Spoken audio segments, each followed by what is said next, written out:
There was so much hatred of our Indian communities. And when I came to Chemawa, guess what? Those Crow Indians hated Lummi Indians. Those Montana Indians fought with all us Washington Indians. And so it was here too.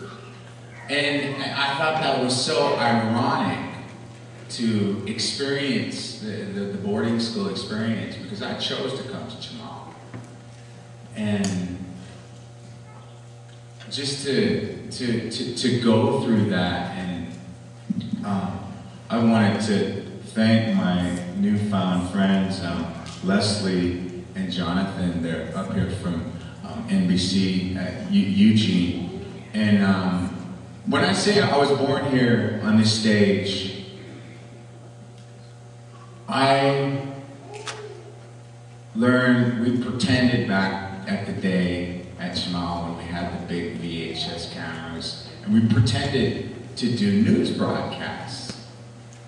And what am I doing 25 years later? I'm working for Northwest Indian News.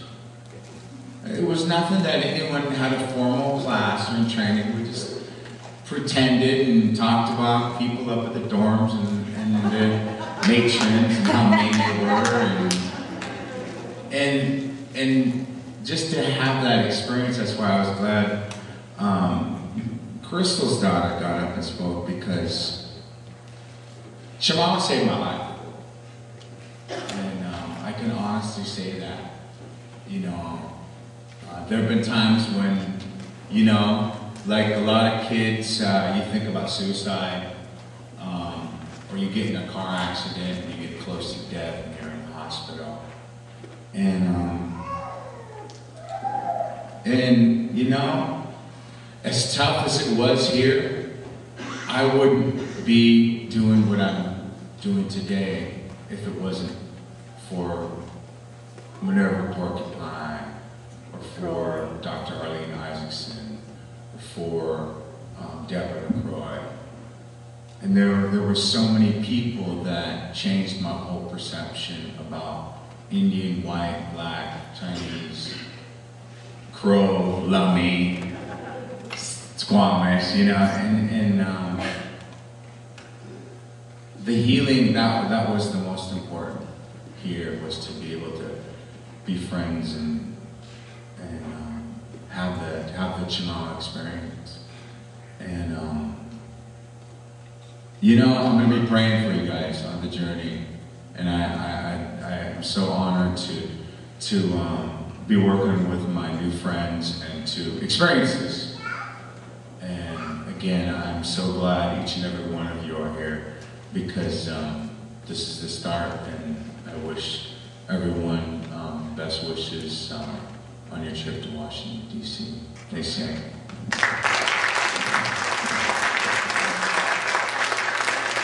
Awesome, one of our own homegrown, and now doing the job. You know,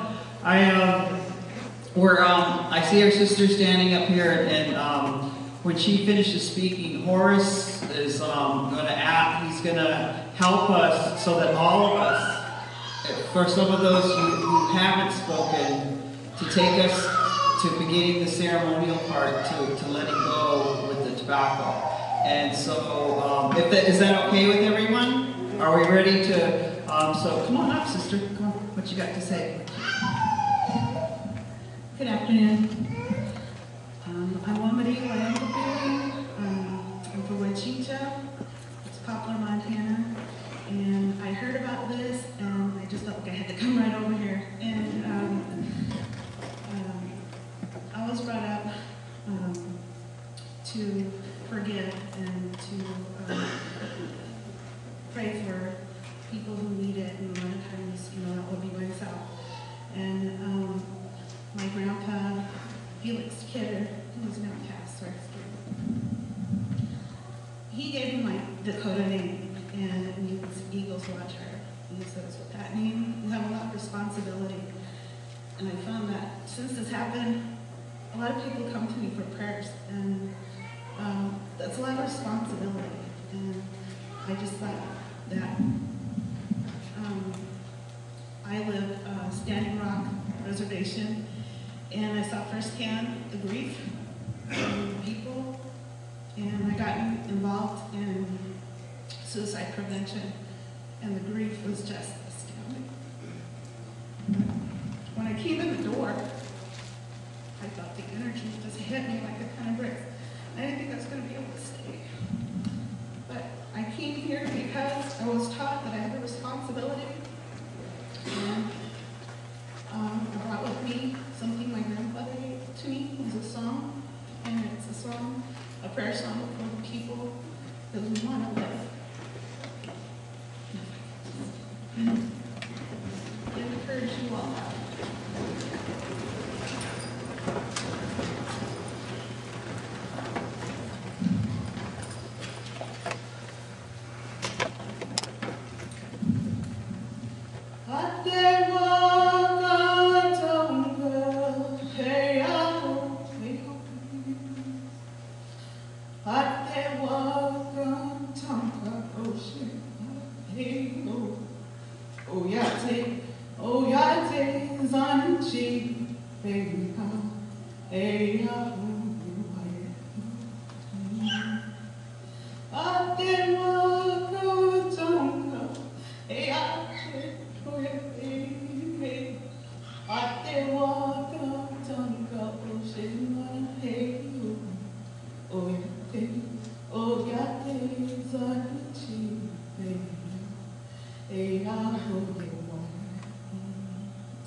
Thank you. You have a safe journey.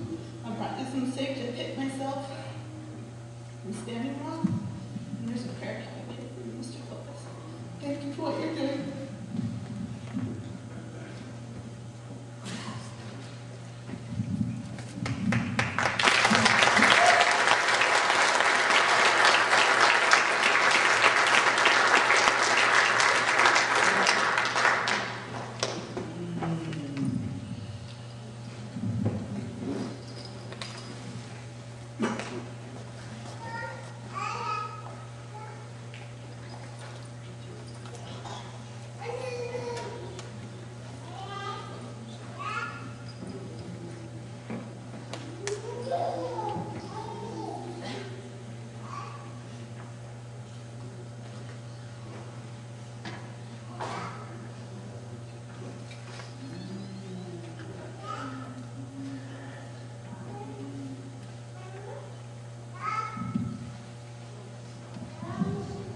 What do you think?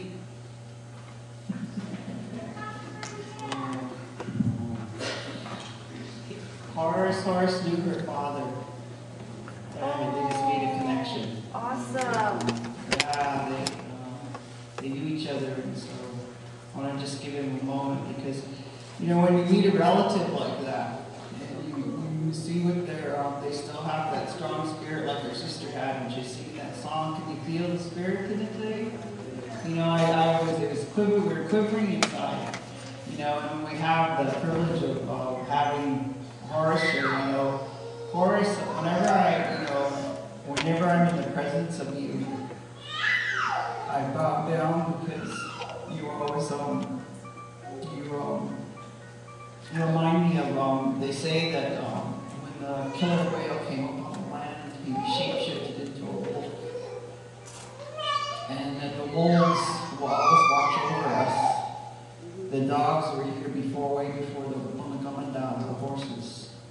But whenever I see Horace, I always know the wolf spirit is here. And that his experience and that his prayers bring something more precious than we would ever know. So I wanted to just give him a moment because he's healing too, eh? We're all healing, you know. I see him, you know, he recognized you and recognized your father and saw the spirit still in you, and so that touched his heart really deeply. It touched our heart. And I want to just give him